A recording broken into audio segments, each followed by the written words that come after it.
Some days, it feels like I've been holding my breath for 5 years. And on others, I'm gasping for air, struggling to breathe in a world that keeps pushing me down. But the one thing I never lose sight of is my daughter, Naomi. She is the reason I wake up every morning. My name is Angela Mitchell, and I'm 50 years old. But if you ask me how old I feel, I'll tell you 55 or 60, depending on the day. Life has a way of aging you faster than you expect, especially when you're carrying the weight of two people on your shoulders.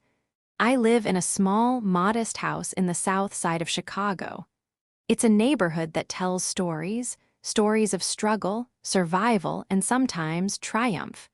It's the kind of place that feels both too small and too big at the same time. The walls feel close when things are tight, but the empty spaces echo loudly when it's quiet. It's a place where dreams often slip through your fingers like sand, but every now and then, you see a glimpse of something more, something bigger, if only for a second. 5 years ago, my life was different. It was supposed to be. But then, everything changed in the blink of an eye. William, my husband, Naomi's father, died in a car accident. He was driving home late from work, just like every other night when some reckless driver ran a red light and slammed into him. He didn't stand a chance. The shock was like a punch to the gut. It knocked the wind out of me. I had never imagined life without William, even though we both knew it was coming. He worked hard, too hard sometimes, and he wasn't getting any younger. But I didn't expect it to come so soon, so abruptly. The man I had spent nearly 25 years with, the man who had been my partner, my rock, was suddenly gone. That night, everything changed. I woke up the next morning and had to start living a life I hadn't prepared for. A life where the future wasn't certain, and where I had to find a way to keep going, even though I didn't know how. I remember Naomi. She was just 13 when it happened. She didn't cry like I did. She stayed quiet, always trying to be strong, but I saw it in her eyes, the confusion, the fear, the loneliness. Naomi was a sensitive girl. She always had been, and I had to be there for her. I had to fill the gap that William had left. That was the first lesson in this new life of mine, how to be strong, even when you feel like you're breaking. I worked 2 jobs after William died, sometimes 3 if I could manage it. By day, I worked at a small cleaning service, making sure the offices and homes of people far wealthier than me stayed spotless. By night, I worked at a diner, waiting tables for tips that barely covered the bills. The hours were long, the work grueling, but there was no other choice. I didn't have the luxury of slowing down or mourning. Naomi needed me. We both needed to eat, to stay warm, to keep going. Every paycheck was a little less than the one before, but I kept pushing forward. It's funny, isn't it? How life doesn't stop for you to grieve. It just keeps moving, and you either move with it or it leaves you behind. And so I moved. Naomi, now 18, is more than just my daughter. She's my reason for everything.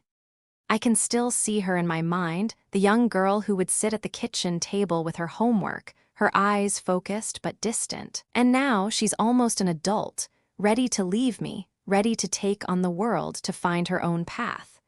I never wanted Naomi to carry the weight I carry. I wanted her to have a life different from mine. I wanted her to be free to be happy, to follow her dreams, and to have the opportunities I never had. But when you're stuck in a place like ours, with nothing but hope to guide you, you can't always give your children what you want to. Naomi is a smart girl, and she's always been a fighter. She's got that from me, I guess, but I can see the frustration in her eyes sometimes. She's been raised in a world where everything is a struggle, where every choice feels like a sacrifice. I can't help but feel guilty for that. She deserves better, more than I could ever give her. But I've never let her see me break. I can't afford to. There's something you learn when you're a mother, something you don't realize until you're deep in it. Being a mother means giving up everything. You give up your time, your dreams, your sleep, everything.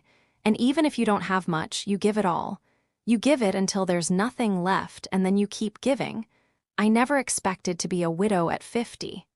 I never expected to spend my days working myself into the ground just to survive. But that's what life does, doesn't it? It surprises you.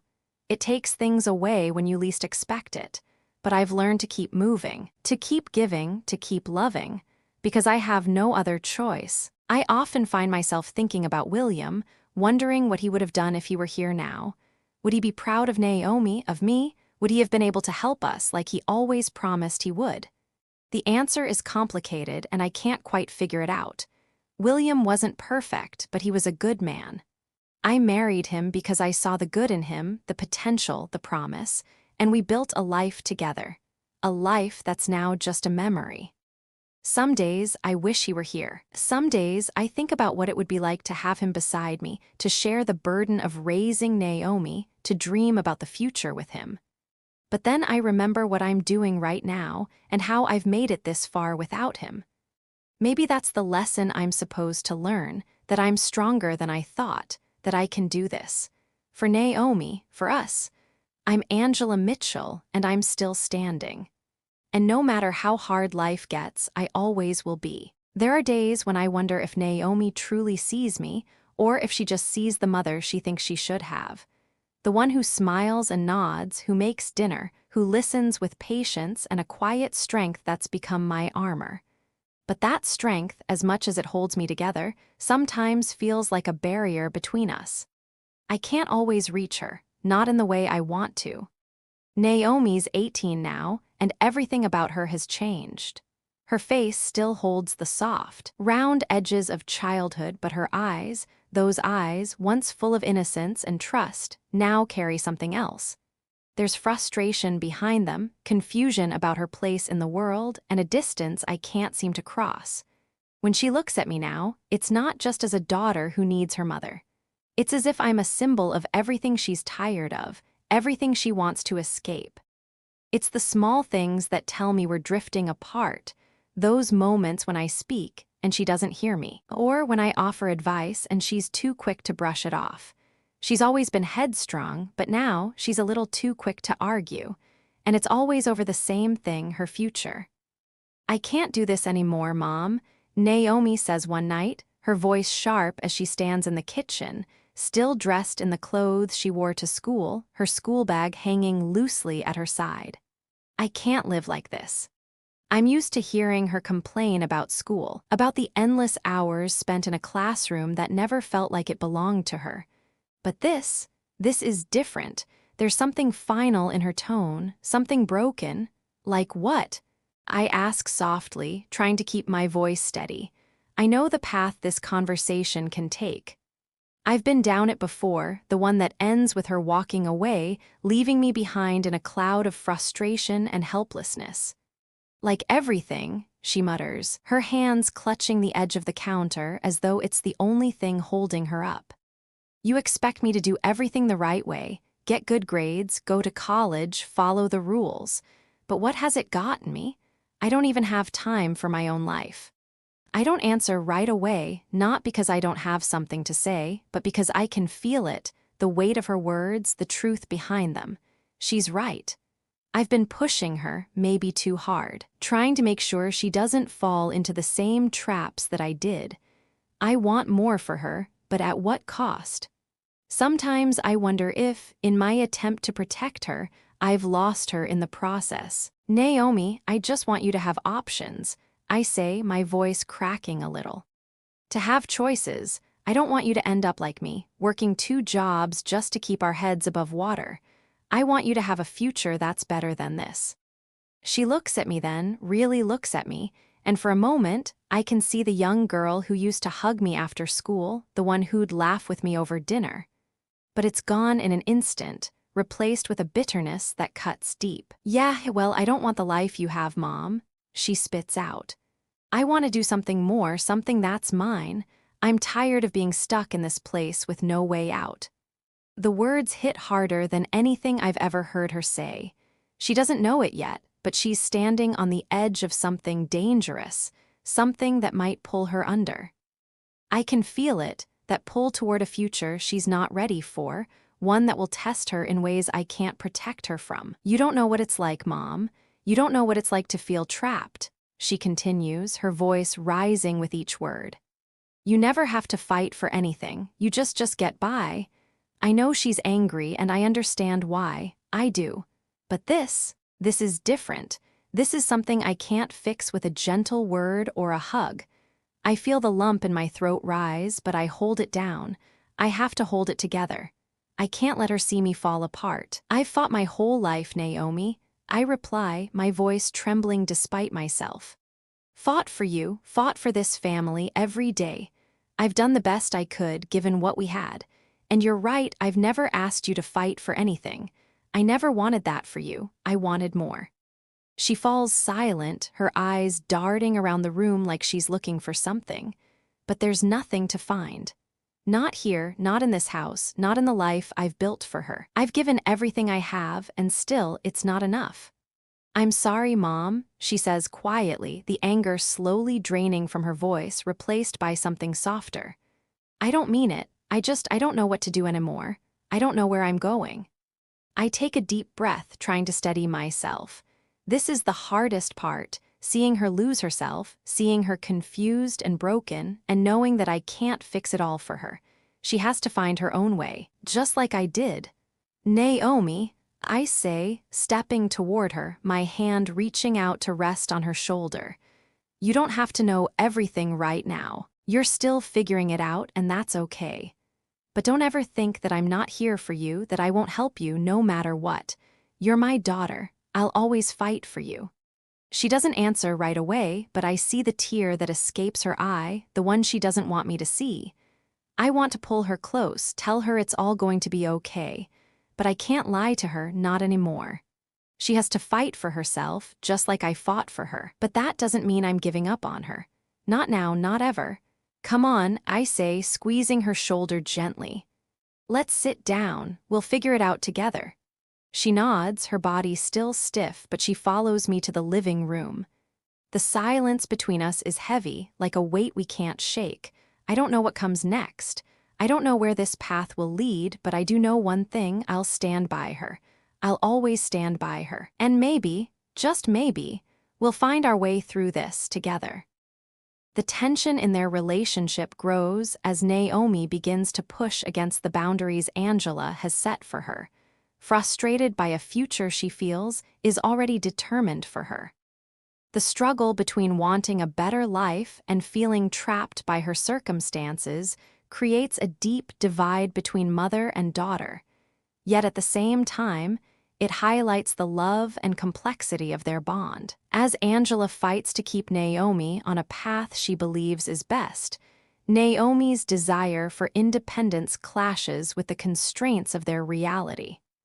The conflict is real, raw, and something every mother, every daughter might recognize. I didn't know how to fix things with Naomi. The argument, the sharp words exchanged between us, hung in the air like a storm cloud, and no matter how much I tried to brush it off, it was still there, unsettled, unanswered.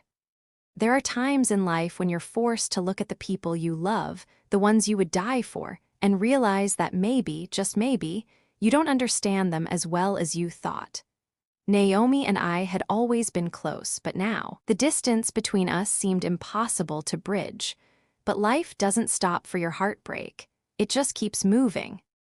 The next morning, I found myself back at the diner, nursing a cup of coffee that had gone cold and pushing through the motions of the day.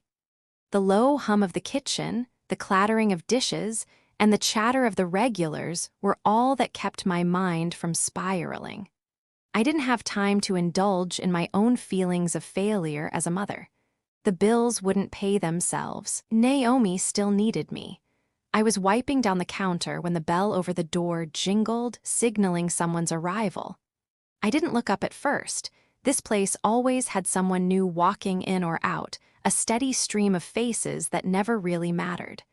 But then I heard his voice, smooth, confident, carrying an undertone of something more. "Morning, Angela. How's the world treating you today?" I froze, the rag in my hand trembling slightly. I hadn't heard that voice in a long time, not in this place, and certainly not directed at me. I looked up to find Samuel Hawkins, Sam, standing in the doorway of the diner, a casual smile tugging at his lips as if it were any other day. His presence was like a ripple through the room.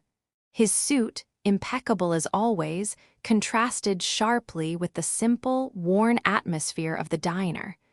I was momentarily speechless. Sam wasn't just any man. He was the man, the kind who had everything: wealth, power, influence, and he wasn't the kind of person who usually took the time to acknowledge someone like me. But there he was, standing in front of me as if he hadn't just walked into a place where people like him didn't usually belong. "Sam," I managed, the word coming out a little softer than I meant it to. "What brings you here?" "Let's just say I was in the neighborhood," he replied smoothly, stepping up to the counter, his eyes scanning the menu like a regular. But there was something different in the way he spoke, something sincere. "Figured I'd stop by and say hello." I nodded, still trying to wrap my mind around his unexpected appearance. Sam had been the head of Hawkins Realty for years, and I'd known about him long before I'd met him. A friend of a friend, at least, that's what I had been told when I first came across him at a charity event a few months ago. But this was different. This was personal. "Well, I don't think we have much to talk about here," I said, trying to regain some composure. "Not much to offer but pancakes and coffee." He chuckled, his eyes twinkling with amusement. "I've had my fill of five-star meals lately. A change of pace isn't the worst thing in the world." I couldn't help but smile at that. Well, I'd be lying if I said it wasn't nice to hear that once in a while. The smile lingered between us, but the silence that followed wasn't uncomfortable. It felt easy. "What's going on, Angela?" Sam asked, his voice lowering slightly, the friendly tone now replaced with something softer. "You've been looking a little tired lately." I didn't want to talk about Naomi, about the argument, about everything that felt like it was falling apart at the seams. But Sam's eyes weren't the kind you could lie to. They saw through you. And in that moment, I felt as if I could confide in him, though I didn't know why. "It's nothing, really," I said, the words coming out clipped. "Just life. You know how it is." Sam studied me for a moment, the hint of understanding flickering behind his gaze. He didn't press me for more, though. Instead, he changed the subject, asking about Naomi and how she was doing. "She's fine," I said, but the tightness in my chest betrayed me. "She's just going through something right now. I don't know how to reach her, Sam. I don't know what to do." Sam leaned back slightly, his fingers tapping thoughtfully against the counter. "You know," he said, his voice low and measured, "sometimes people need to find their own way, and sometimes they need someone else to help them find it." I blinked, surprised by his words. Was he trying to tell me something, or was he just speaking from experience? "You're a good mother, Angela," he continued, his voice calm and reassuring. "I can see it. But you can't always carry the weight of the world on your shoulders, not alone." I felt my breath catch in my throat. I had heard those words before, mostly from friends or family who didn't quite understand. But coming from Sam, someone who had everything, who didn't need anything from me, it felt different. Real, and for the first time in a long time, I felt the tiniest spark of hope. Maybe I wasn't as alone in this as I thought. Maybe someone out there, someone who didn't have to care, actually did. Before I could respond, the bell over the door jingled again, and Sam glanced over his shoulder.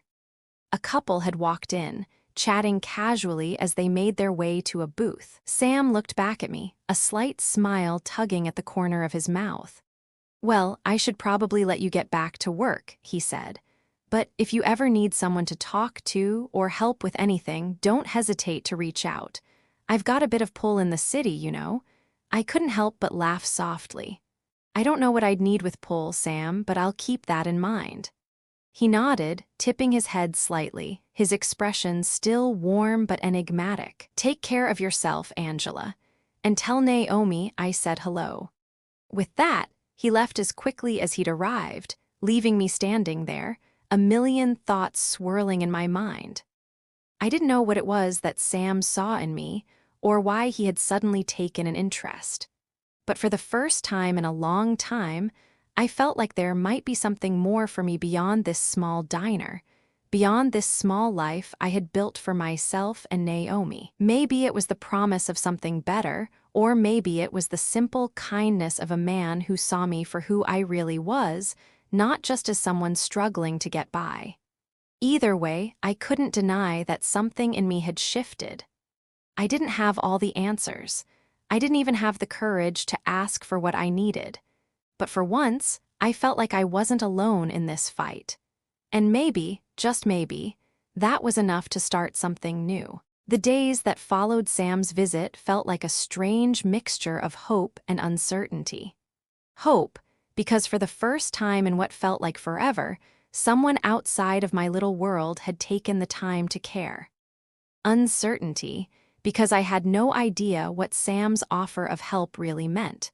He was a businessman, a man who had everything at his fingertips. What could someone like him want with someone like me? I couldn't stop replaying our conversation in my mind, trying to figure out if there was more to it than what he had said.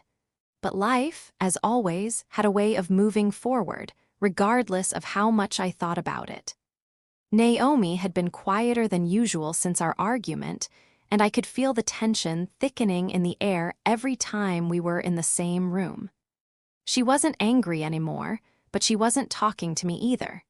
She was retreating into herself, locking away everything behind that familiar mask of hers. I didn't know if I was supposed to give her space or push her to talk. Either way, it felt like I was failing her. One Thursday morning, as I was preparing for another long day of work, Naomi came into the kitchen, a backpack slung over her shoulder, her face pale and tense. She didn't meet my eyes as she grabbed a granola bar from the counter and shoved it into her bag. "Are you still mad at me?" I asked before I could stop myself, my voice softer than I meant it to be. The question lingered between us, heavy with all the things we hadn't said. She paused, looking at the floor for a long moment before shaking her head. "No," she muttered. "I'm not mad. I don't know. I don't know what I'm doing anymore, Mom." I sighed, feeling a pang of guilt and helplessness in my chest. I wanted to reach out, pull her into my arms, tell her everything would be okay. But I couldn't fix this, not by myself. "I know you're struggling, Naomi," I said carefully, trying to choose my words. "But you don't have to do it alone, you know. I'm here, always." She nodded, but it didn't feel like she was really hearing me. She grabbed her things and moved toward the door, but before she stepped outside, she hesitated. "I'll be back later," she said quietly, her voice tinged with something I couldn't quite place. I wanted to ask where she was going, what she was doing, but I didn't. I knew she needed her space.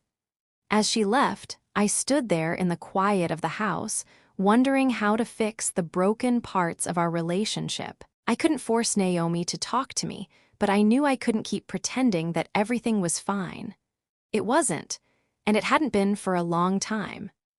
I was wiping down the counter at the diner later that day, the soft clink of plates and the murmur of customers creating a background hum of normalcy. My mind, however, was anything but normal. Thoughts of Naomi, of Sam's offer, and of the weight of everything pressing down on me all swirled together in a mess of uncertainty. Then, as I was preparing to take an order to a table, the door opened, and there he was again. Sam. This time, he wasn't alone. He walked in with a man I didn't recognize, someone dressed in an expensive suit with a professional air about him. I couldn't help but feel a flicker of nervousness in my chest. I was used to people like Sam, rich, powerful, confident, but the man beside him seemed different. He was all business. "Angela," Sam said with that familiar smile, as if it were completely normal to find him in a diner in the middle of the afternoon. "I hope I'm not interrupting." "No," I replied, trying to keep the surprise out of my voice. "Not at all. What brings you by today?"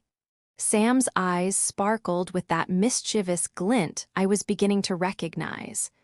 "I thought we'd have that conversation we didn't finish last time," he said, motioning to the man beside him. "This is Michael, my financial advisor. We've been discussing ways we can help with Naomi's future." Thought it might be easier if we just talked about it. I blinked, not fully comprehending what he meant.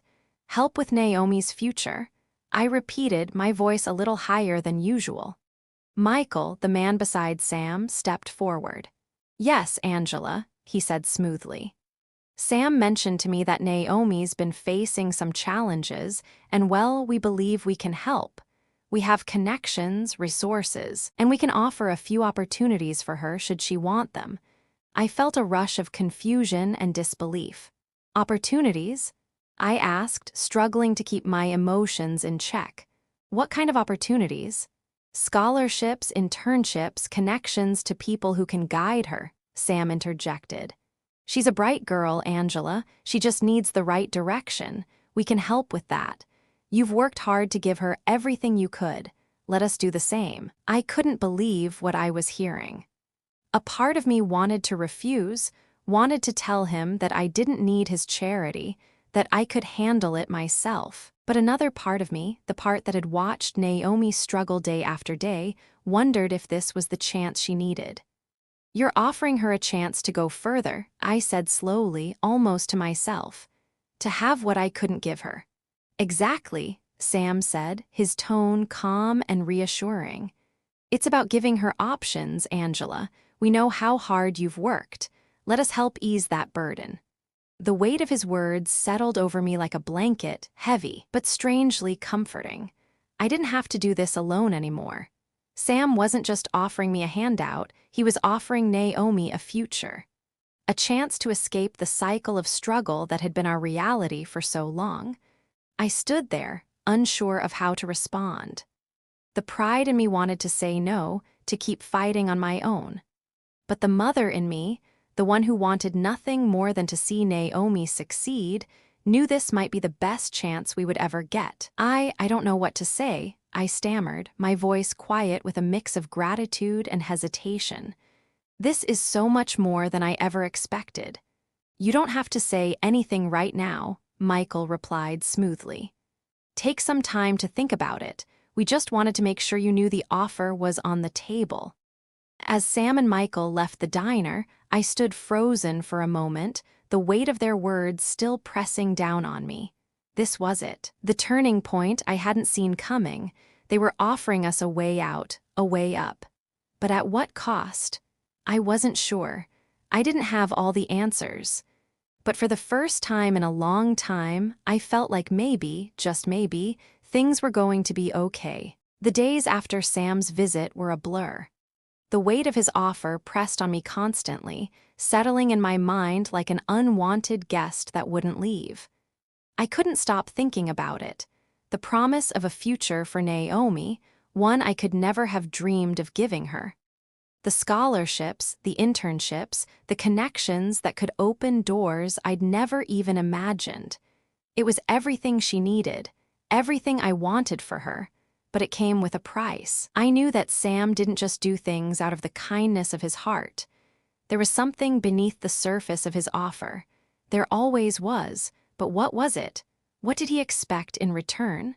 I didn't ask him that, though, not right away. Maybe it was because I wanted so badly to believe in the good, to believe that someone like him could truly want to help us without expecting anything in return.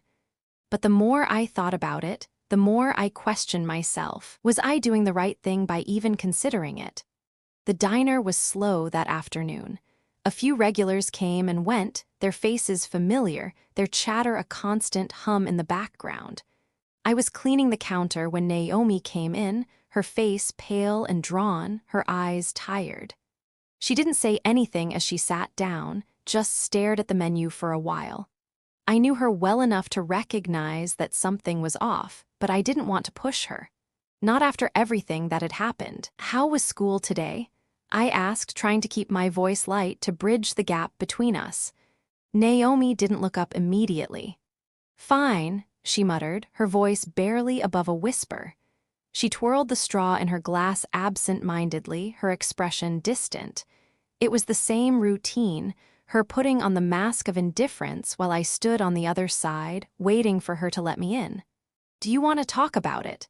I asked, trying again, feeling the weight of the words hanging between us. She shook her head. "There's nothing to talk about, Mom. Everything's fine." Her response was too quick, too dismissive.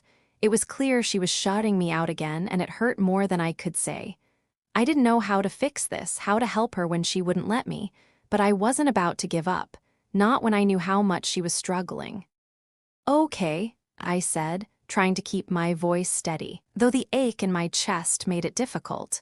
"But I want you to know, Naomi, I'm here, whenever you're ready." She didn't answer, but her fingers tightened around the glass as if she were holding onto something, anything, to keep herself grounded. I saw the quiet battle in her eyes, the one she fought every day. The one where she didn't want to disappoint me, but couldn't figure out how to be who I needed her to be. I didn't blame her. I just wanted her to know that no matter what, I was here for her, and I always would be. Later that evening, as I was finishing up my shift at the diner, I received a call that would change everything. It was from a number I didn't recognize, but something about the timing made me pick up. "Angela Mitchell?" The voice on the other end said, sharp and professional. "This is Michael from Hawkins Realty. I hope I'm not catching you at a bad time." I felt a knot form in my stomach. "No, it's fine. What can I do for you?" "Sam asked me to follow up on our conversation. We've put together a preliminary list of opportunities for Naomi, and we're ready to move forward if you and she are interested.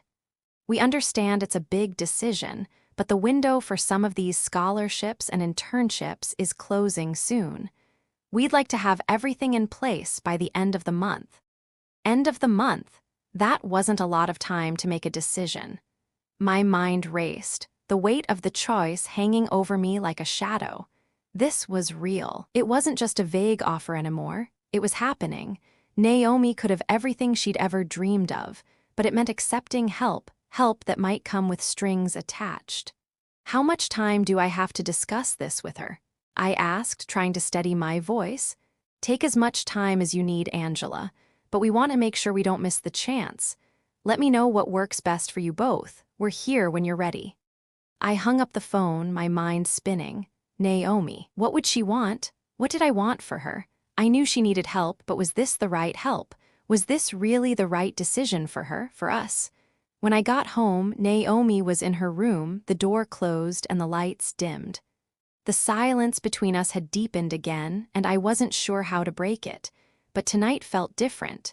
Tonight, I had to ask her the question that had been weighing on my heart all day. I knocked softly on her door, then opened it just enough to poke my head inside. "Naomi?" She looked up from her bed, a notebook open in front of her, but she didn't respond. It was like she hadn't really seen me, like she was still 1,000 miles away. "Can we talk?" I asked, stepping inside. "About what's been going on?" Naomi sat up slowly, her shoulders slumped. She was quiet for a long time, as though weighing whether or not to let me in. Finally, she nodded. I sat down beside her, keeping a little distance, not wanting to crowd her. "I know things have been hard for you lately. I see it, Naomi. I see how much you're struggling, but I also see how strong you are. You're smart and you're capable of so much. You've got so much potential, and I want you to know that I will support you no matter what." Naomi's eyes met mine, but they weren't the angry, distant eyes from before. This time, they were tired, full of emotion she hadn't been able to voice. I don't know what I'm doing anymore," she said quietly, her voice breaking. "I don't know what I want. Everything feels like it's too much. I don't know if I can handle it, Mom. I don't know if I'm ready." I took a deep breath, reaching for her hand. "No one's ever really ready, Naomi. But sometimes when an opportunity comes along, you have to take it. There's a chance here for you, something I never thought I could give you. But it's up to you. You don't have to decide tonight. Just think about it. This could change everything for you." She didn't say anything at first. I could feel her weighing the options in her mind, the uncertainty about stepping into something that felt so far beyond what she was used to. Finally, she looked at me again, her voice small but steady. "What do you want from me, Mom?" "I want you to be happy, Naomi. I want you to have a future where you don't have to fight every day just to get by. But more than anything, I want you to make the choice that's right for you." She nodded slowly, her fingers curling around mine. "I'll think about it," and that was all I could ask for. The night dragged on after our conversation, the silence between Naomi and me thicker than it had ever been. I lay awake in my bed, staring at the ceiling, my mind a tangled mess of thoughts. The promise of something better for Naomi, this offer from Sam, kept playing over and over in my mind like a song stuck on repeat. I wanted it for her, I wanted it more than anything. But I also knew that once we took that step, things would never be the same. Would she be happy? Would she feel out of place in a world that wasn't hers? More importantly, would she feel like she was leaving me behind? She'd always been my little girl, the one I'd protected, the one I'd kept close. But that girl was growing up, and I had to face the truth. There were parts of her life I couldn't control anymore. As dawn broke, I felt a strange sense of calm settle over me. Whatever Naomi chose, I knew I had done everything I could. I had fought for her, loved her, sacrificed for her. Now it was her turn to make her own decisions. And whatever path she took, I'd be there every step of the way. I could only hope she felt that too. The next day, after I finished my shift at the diner, Naomi and I sat down at the small kitchen table, the same one we'd shared countless meals at over the years. The walls seemed to close in around us, the tension thick and palpable. I could feel the weight of the moment, the enormity of the decision she was about to make. "Mom," Naomi said, breaking the silence, her voice quiet but resolute. "I've thought about it, about the offer from Sam and Michael, and I think I want to take it." I felt my heart skip a beat. The words I had been waiting for, the words I had both dreaded and hoped for, were finally here. "Are you sure?" I asked, my voice thick with emotion. "I know it's a big decision. It could change everything." Naomi nodded, her eyes focused on her hands resting on the table. "I don't know if I'm ready for everything that comes with it, but I can't keep running away from the future, from what I could be. You've always said I should have more, and I think I deserve it. I don't want to keep struggling. I don't want to keep feeling stuck." I reached out and placed my hand on top of hers, my grip gentle but firm. "You do deserve more, Naomi. You deserve a chance to be whoever you want to be. No matter what happens, I'm proud of you. And I'll be here to support you, no matter where this road takes us." She looked up at me then, her eyes filled with a mix of fear and determination. "I just don't want to disappoint you, Mom. I don't want to make things harder for you." I shook my head, smiling softly. "You could never disappoint me. You're my daughter, and I'm proud of you for making this decision. It's not easy, but it's yours, and that's what matters." For the first time in what felt like forever, I saw a flicker of relief in Naomi's eyes. She wasn't running anymore. She wasn't afraid to take the next step, and neither was I. Over the next few days, the reality of Naomi's decision started to sink in. Sam and Michael had moved quickly, setting up meetings and paperwork, laying out all the opportunities they had mentioned. Scholarships, internships, networking events. It was like something out of a dream, and Naomi was beginning to realize the extent of what this could mean for her future. But with every step forward, she seemed to take a step back. I noticed her retreating again, the same familiar walls she'd put up before. She was excited, yes, but also scared. I couldn't blame her. This wasn't just a new chapter, it was a whole new book. A book where she wasn't sure if she'd fit in, where the people around her weren't like the ones she'd known her whole life. I didn't push her. I knew that Naomi needed space, needed time to figure out how she felt. I could only be there, ready to listen when she was ready to speak. One afternoon, as I was closing up the diner, I received a message from Sam. He wanted to meet. I was nervous, but I agreed. This was it, the moment when everything would change. I arrived at the cafe where Sam had asked to meet. It was a quiet place, tucked away from the bustle of the city, and the smell of fresh coffee and pastries hung in the air. Sam was already there, sitting at a table near the window, a serious expression on his face. "Angela," he said, standing up as I approached. "Good to see you again. I wanted to check in and make sure Naomi is feeling good about everything. We want to make sure she's prepared for the next step.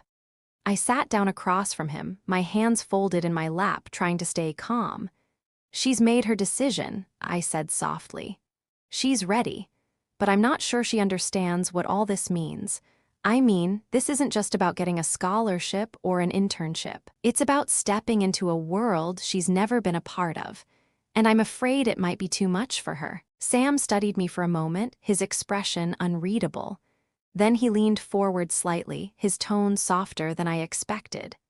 Angela, I understand your concerns. Believe me, I do, but Naomi's smart and she's strong.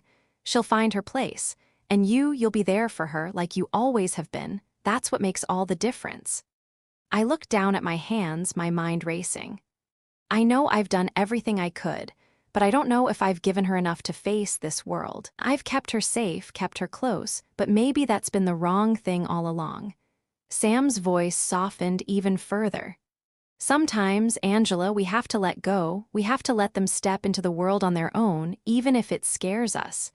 Naomi has everything she needs. The rest is up to her.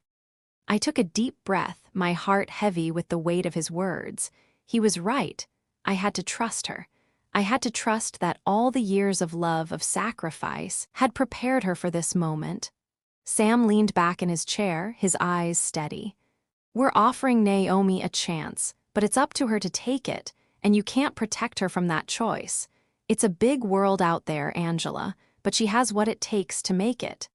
I nodded slowly, the realization sinking in. I couldn't make the decision for Naomi. I couldn't protect her from everything, but I could support her. I could be there for her every step of the way, no matter where she went or what she chose. As I left the cafe, I felt a strange sense of peace. The road ahead wasn't going to be easy. It wasn't going to be perfect. But Naomi was ready, and I was ready too. It's strange the way life changes in an instant. One moment, you're standing still, doing what you've always done, and then suddenly the world shifts beneath your feet. Everything becomes clear, like the fog lifting off a road you've never driven before. But it doesn't always feel like clarity. Sometimes it feels like a leap, something that demands more courage than you think you have. For Naomi, that leap was closer than ever. The paperwork had been signed. The scholarships and internships lined up. Sam and Michael had pulled every string they could, and the doors were now open for her, doors I'd never imagined she'd be able to walk through. But as the day of her first big meeting loomed closer, Naomi's excitement and fear grew in equal measure. I had hoped the offer from Sam would be the start of something new, something wonderful. But with every new opportunity, Naomi seemed to pull further away, as though afraid of what she would find on the other side of that threshold. The night before her first major event, a dinner with several influential people who were involved in her new internship, she sat at the kitchen table, her eyes glued to her phone. She hadn't said much to me in the past few days, just the occasional nod, the terse responses. I could feel her tension in the air, thick and palpable. This was it, the moment where the future she had always dreamed of was finally within her reach. Naomi, I said quietly, breaking the silence, are you okay? She didn't look up at first, her thumbs scrolling across the screen as if she could escape it all through her phone. Finally, after a long pause, she set it down and met my gaze.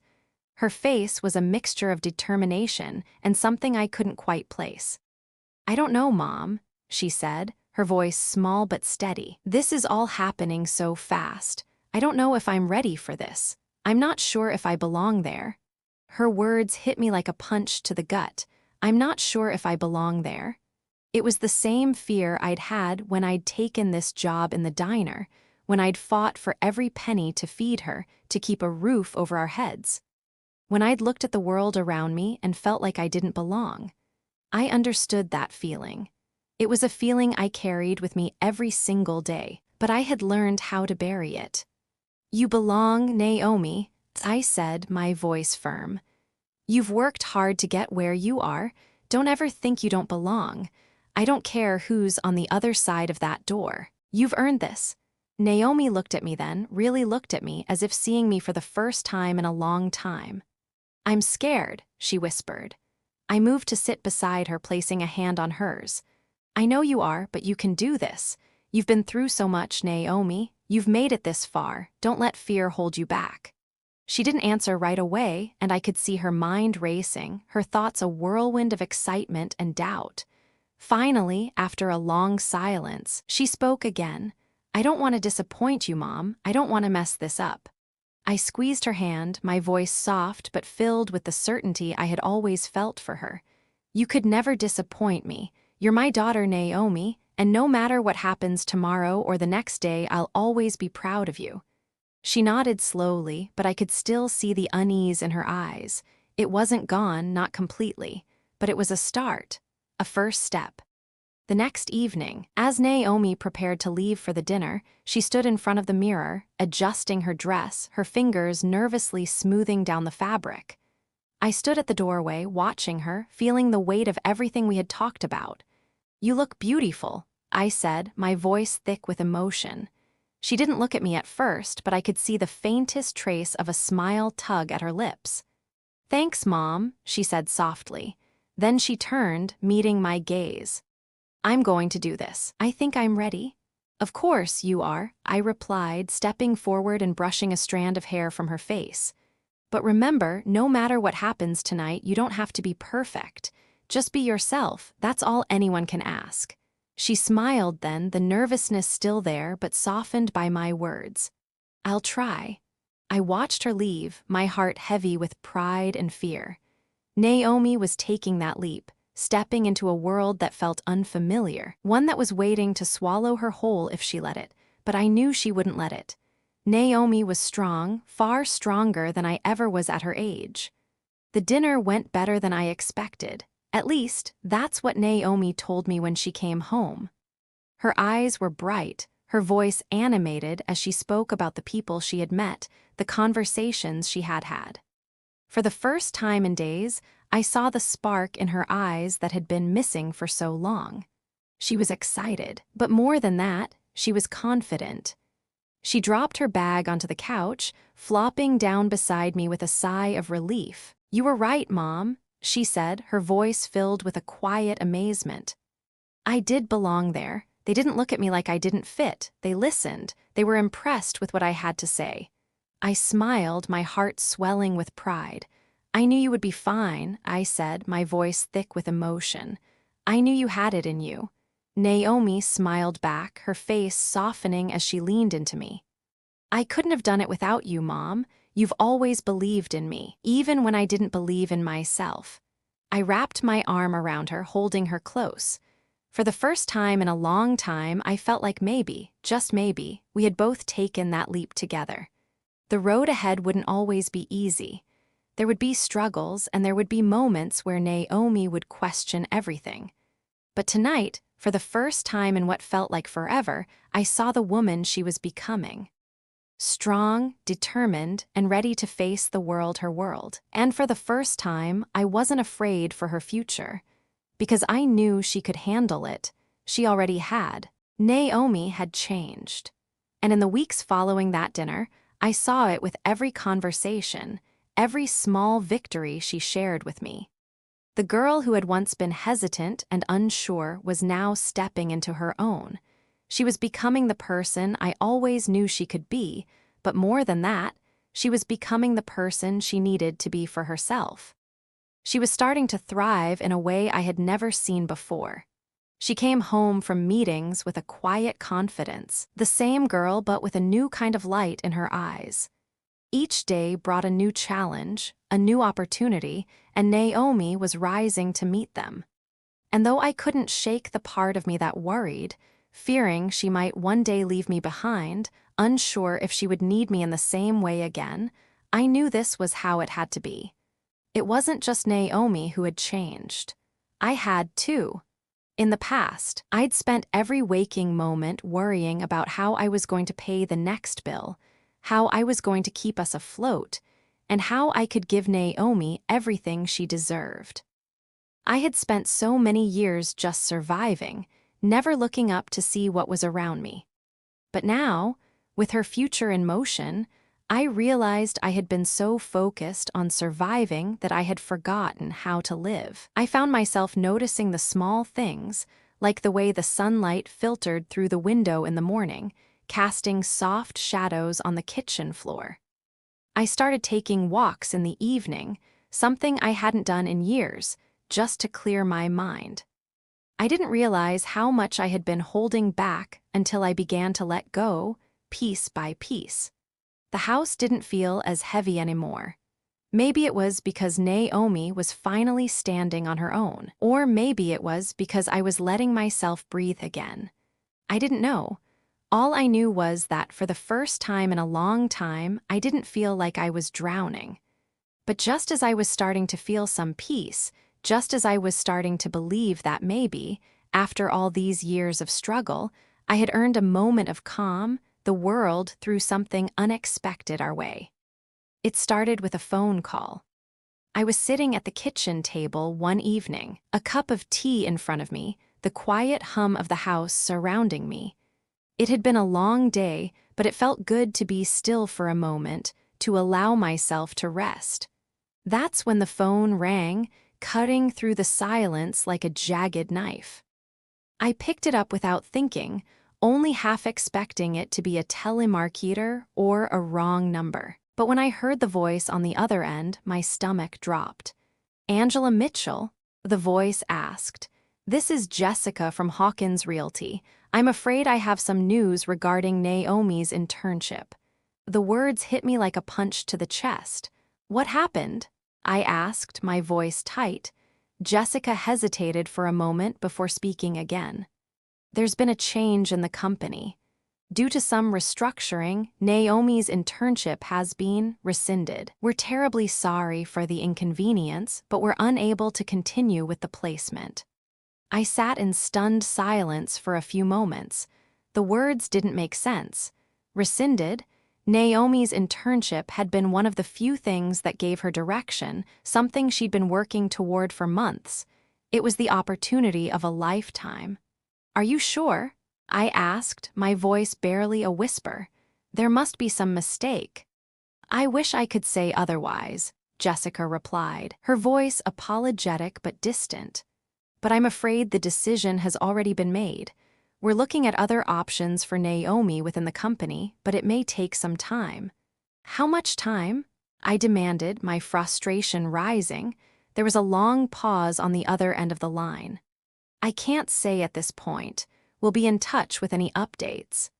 The line went dead, and I sat there, holding the phone in my hand, staring at the empty space in front of me. The feeling of unease from the call lingered, but it wasn't just the internship I was worried about.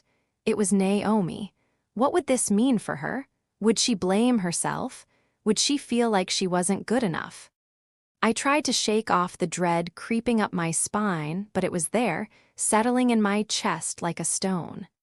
When Naomi came home that evening, I didn't know how to tell her. How do you tell your child that the one thing they've been working toward has just been taken away from them? How do you explain that something they thought was a guarantee, something they had put their trust in, was suddenly uncertain? She walked through the door, looking tired but determined as usual. But I saw it in her face the moment she stepped into the room. She could sense something was wrong. "Mom?" she asked, her voice laced with concern. "What's going on? You look pale." I could feel the lump in my throat before I said anything. It was hard to breathe, let alone speak, but I had to tell her. "Naomi," I began, my voice shaking slightly. "There's been a change about your internship." Her eyes widened as she took a step closer, her face pale. "What do you mean? What happened?" They called," I said, my words catching in my throat. "They're pulling back. Your internship has been rescinded, Naomi." I watched her face fall, the light that had been there just moments ago fading into confusion and shock. She stood still for a moment, processing the words as if trying to make sense of them. Then, finally, she spoke, her voice barely a whisper. "Why? Why would they do that?" I didn't have an answer for her, not a good one anyway. I could only shake my head helplessly. "I don't know, there was no explanation. They said it was due to restructuring, but..." I trailed off, unsure of what more to say. Naomi's hands trembled slightly as she gripped the edge of the counter, her face pale. I don't get it. I've worked so hard for this, Mom. I did everything they asked. I thought this was the one thing I could depend on. I felt my heart break for her. I know, sweetheart, and I'm so sorry. This isn't your fault. Naomi's shoulders slumped and she closed her eyes for a moment as if trying to hold back the wave of disappointment and anger threatening to overwhelm her. When she opened her eyes again, I could see the raw emotion behind them. I just don't understand, Mom. Why is this happening now, after everything? I didn't have an answer for her. I wanted to fix this, to make it right, to take the pain away. But all I could do was hold her, as I had done so many times before when she was younger, when the world felt smaller and simpler. It's okay to be upset, I whispered, holding her close. It's okay to feel lost right now, but I need you to remember something, Naomi. No matter what happens, you're not alone in this. We'll figure it out together. You're still you, and no matter what happens next, that's never going to change. She nodded against my shoulder, her body shaking with the weight of the disappointment she was trying to process. I don't want to fail, Mom.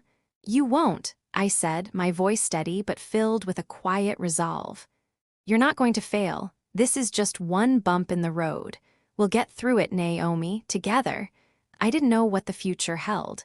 But as I held my daughter close, I knew one thing for certain. No matter what happened, we would keep moving forward. Together. The next few days were a blur of unanswered questions and unfinished conversations. Naomi had barely spoken after the call, retreating into herself in a way that reminded me of the girl she had been just a few months ago, guarded, unsure, and afraid of failing. It broke my heart to watch her struggle like this, knowing that her entire world felt like it was unraveling. I had tried my best to keep the house calm, to maintain some semblance of normalcy. But how do you act normal when everything you thought you knew about the future is suddenly uncertain? How do you comfort your child when you're not sure what the next step is either? I watched Naomi closely, seeing the cracks in her armor. She didn't want to talk about it, about the internship, or how she felt about everything, but I knew that silence wasn't going to heal this wound. So I did the only thing I could think of. I gave her space, but I was also there, always just a step away, ready to listen when she was ready to talk. It was late one evening when Naomi finally broke the silence. I had just finished cleaning up the kitchen when she appeared in the doorway, standing there like she was trying to find the right words. Her eyes were red from what I assumed had been a long day of frustration and confusion, but there was something else in them too, a quiet determination. "Mom," she said, her voice shaky but steady. "I've been thinking." I put down the dish I was holding and turned to face her, waiting for her to continue. "I know you've been trying to help me, and I know you're trying to make things better for me." She paused, taking a deep breath. "But I need you to understand something." I stepped closer, my heart racing in anticipation. "What is it, sweetheart?" Naomi's gaze dropped to the floor for a moment, and when she spoke again, her voice was barely above a whisper. "I'm tired of feeling like I'm just waiting for things to get better. I can't just sit here and wait for someone else to fix it. I have to take control, Mom. I have to make my own future." The words were heavy, filled with the weight of everything that had led up to this moment. I didn't speak at first, letting her words sink in. I wasn't sure if I should encourage her, if I should ask more questions, but then I realized she was already making her choice. She was deciding how she was going to move forward, even when it felt impossible. I moved closer, wrapping my arms around her in a tight embrace. "I've always known you had it in you, Naomi," I said softly, feeling the familiar warmth of her body in my arms. "You're stronger than you think, and I'll always be here to support you, no matter what." She hugged me back, her face pressed against my shoulder. "I'm scared, Mom," she admitted, her voice cracking. "But I can't let fear stop me, not anymore." The weight of that moment settled between us, unspoken yet understood. Naomi wasn't the same girl who had walked into this house months ago, uncertain and afraid of what the world had in store. She was growing into someone who knew that fear didn't have to hold her back. That resilience was something she could choose, even when the odds seemed stacked against her. The following week, Naomi and I sat down together at the kitchen table again, this time with a different energy in the room. She had made up her mind. She was going to try again, to fight for what she wanted, not just for the internships, but for a future she could call her own. She pulled out a notebook, the pages filled with scribbles and notes, ideas for other opportunities she could pursue. "I've been doing some research," she said, her voice more certain than I'd heard it in weeks. "There are other companies, other people I can talk to. This isn't the end, Mom, it's just a setback." I felt a surge of pride, mixed with a bittersweet ache. I had watched this girl, my daughter, navigate so many obstacles in her short life. But now she was finally learning that life wasn't just about accepting what happened to you. It was about pushing back, making your own path, and finding strength even when it felt like everything was falling apart. "I'm proud of you," I said, my voice thick with emotion. "You're showing more strength than I ever thought possible, and no matter what happens next, you've already won in my eyes." She smiled, the first genuine smile I'd seen from her in days. "Thanks, Mom," she said, her eyes gleaming with a newfound resolve. "But this isn't just about me anymore. It's about what we can do together. We're in this together, right?" I nodded, my heart swelling with a quiet joy. "Always, sweetheart, always." It wasn't long before Naomi's persistence started to pay off. She contacted several other companies, set up informational interviews, and reached out to people in her network who could help her. It wasn't easy. There were rejections, long hours of self-doubt, and moments when she wanted to give up. But she kept going, inching forward with every step.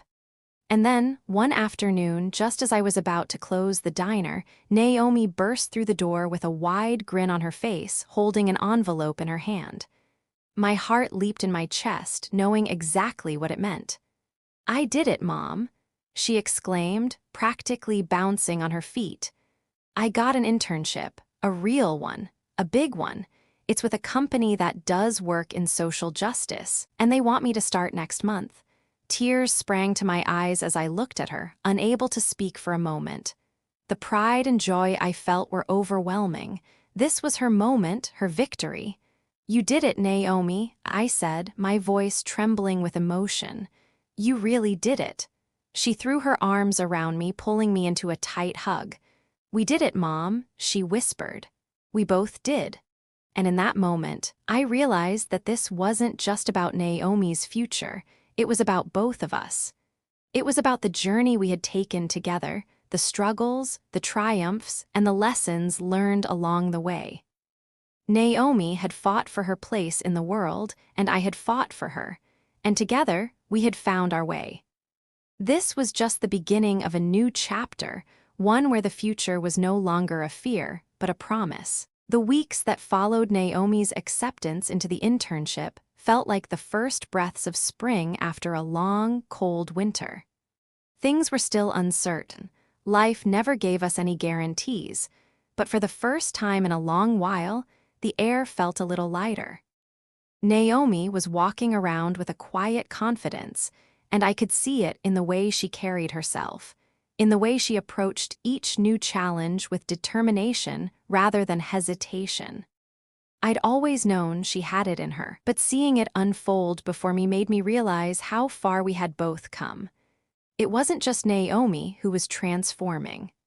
I had spent so much of my life focusing on surviving, on keeping us afloat, that I had forgotten what it felt like to live.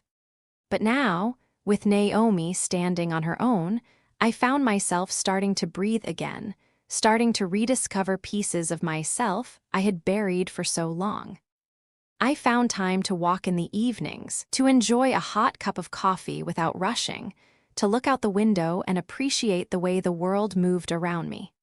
For the first time, I wasn't just living for Naomi. I was living for me, too. Naomi's first day at the new internship arrived quickly. It was a crisp morning. the sun just beginning to rise as I made breakfast. Naomi had been up early, nervous energy practically crackling off her as she went over the details of her outfit for the umpteenth time. I could tell she was anxious, but I also knew she was ready. "Mom," she said, her voice tight as she fussed with the collar of her shirt, "what if they don't like me? What if I mess up?" I set down the skillet, wiping my hands on the dish towel before moving to stand beside her. "Naomi," I said softly, lifting her chin so she'd look at me, "you've got this. You're smart, capable, and you've worked hard for this. And no matter what happens today, it's just the beginning. You don't need to be perfect. You just need to be yourself. That's all anyone can ask." She nodded, her eyes glistening with a mix of nerves and something else, determination maybe. "I'm scared," she admitted, her voice small, vulnerable. "But I can't let that stop me, right?" "No, you can't," I said, my voice steady but filled with all the love I had for her. "You're stronger than you think, Naomi, and you're not alone in this. You never will be." She smiled, though I could tell the fear hadn't entirely dissipated. But as she grabbed her bag and headed for the door, I saw something in her eyes that told me she would be okay. She was taking this step, not because she wasn't scared, but because she knew she couldn't let fear control her. And that made me prouder than I could ever say. I spent the day waiting, my mind occasionally drifting to Naomi, wondering how her first day had gone. I didn't want to crowd her, but I couldn't help myself. I found myself checking my phone every so often, hoping for a text or a call.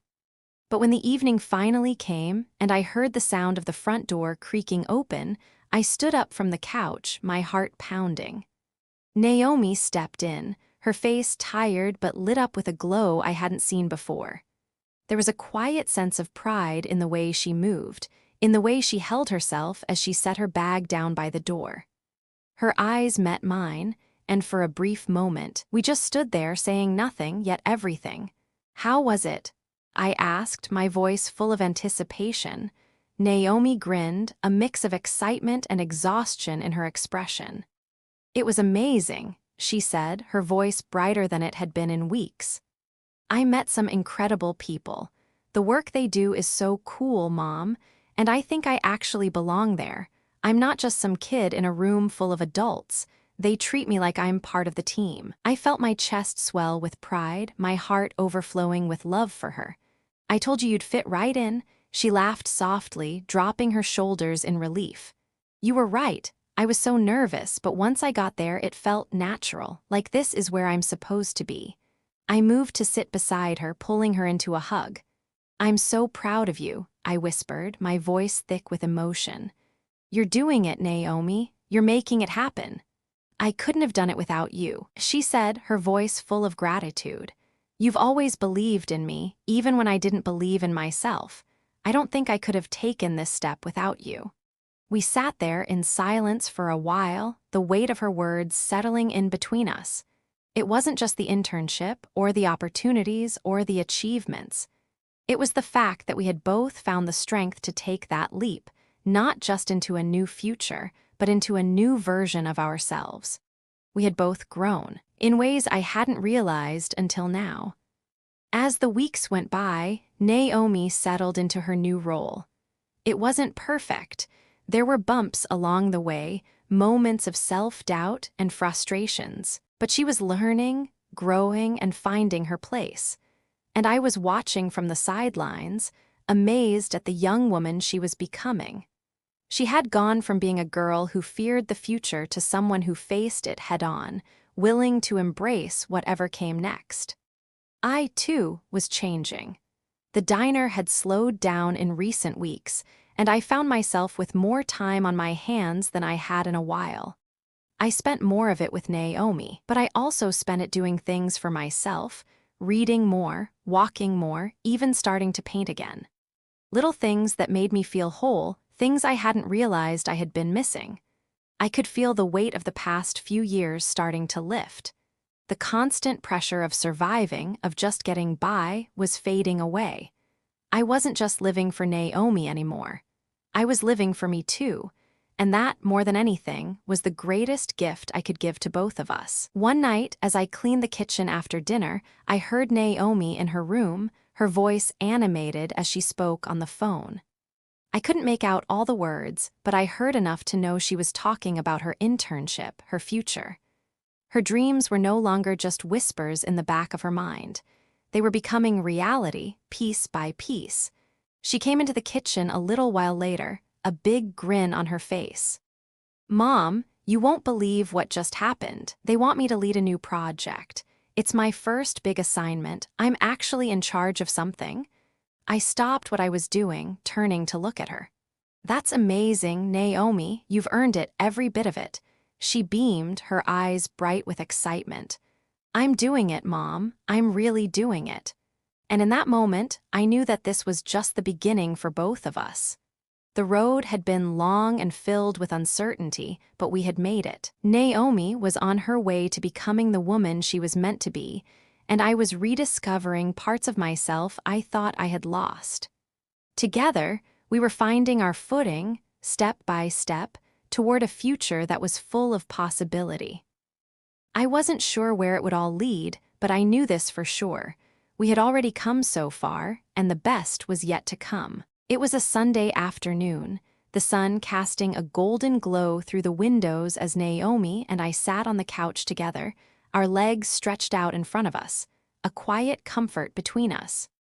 She was flipping through a notebook, scribbling down ideas for her next project, her mind already buzzing with the future. It amazed me how far she'd come, how far we had both come. It felt like a lifetime ago when Naomi was that uncertain girl, afraid to take risks, holding back from the opportunities in front of her. And now, here she was, not just stepping into her future, but taking charge of it, leading teams, making decisions, and inspiring everyone around her with her quiet determination. I'd watched her grow into someone who didn't wait for life to hand her anything. She went after it, with both hands open and ready.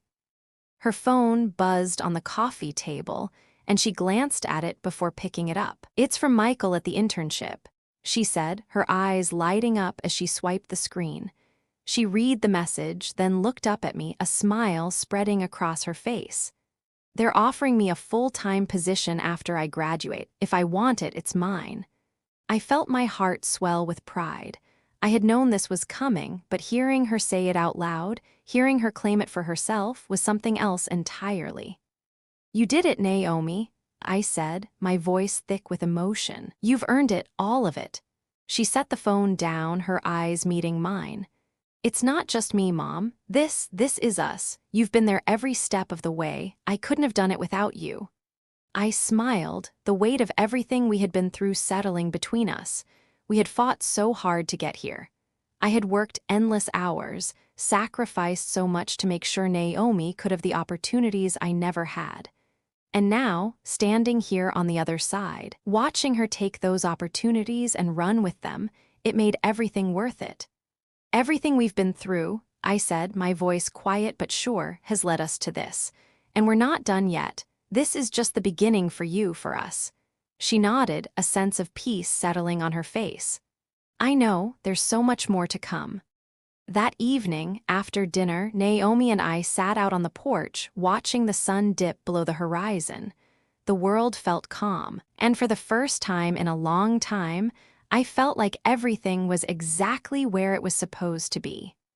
The future wasn't a scary unknown anymore. It was full of possibilities, full of hope. I looked over at Naomi, her face soft in the fading light, her expression a mixture of contentment and quiet excitement. "I'm proud of you, Naomi, more than I can say."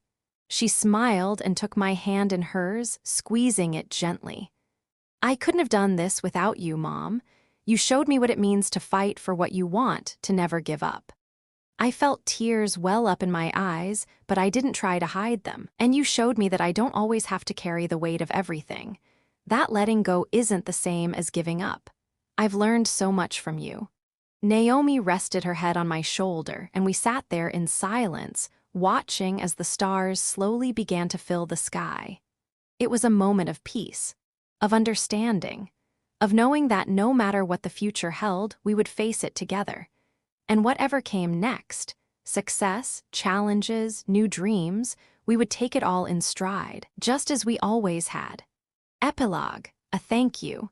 As I reflect on everything that has led us here, I can't help but feel an overwhelming sense of gratitude. For the struggles that have shaped us, for the lessons we've learned, and for the love that has carried us through every hardship. To everyone who has been a part of our journey, whether you were there in the quiet moments or the loud ones, cheering us on when we couldn't see the way forward, thank you. Your support, your belief in us, has been invaluable. And to those of you reading this, wherever you are, may you find strength in your own journeys, whether they are filled with triumph or challenges. May you know that no matter where you've come from or what you're facing, you are never alone. And with a little patience, a lot of love, and the courage to take that first step, you too can create a future full of possibility. Thank you for joining us on this journey. Wishing you all health, happiness, and the warmth of family. May your hearts be filled with peace, and may you always find the strength to keep moving forward. With love, Angela and Naomi.